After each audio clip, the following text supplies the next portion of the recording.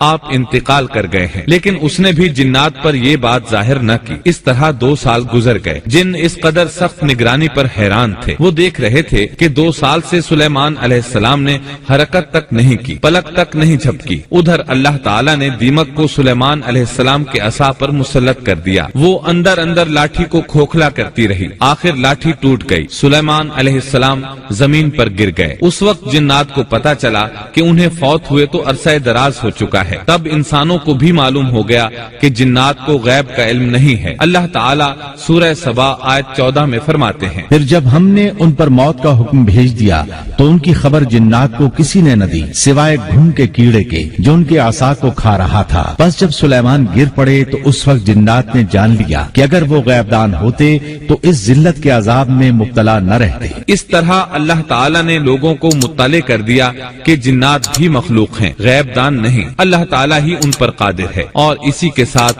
سلیمان علیہ السلام کا قصہ اپنے اختتام کو پہنچا۔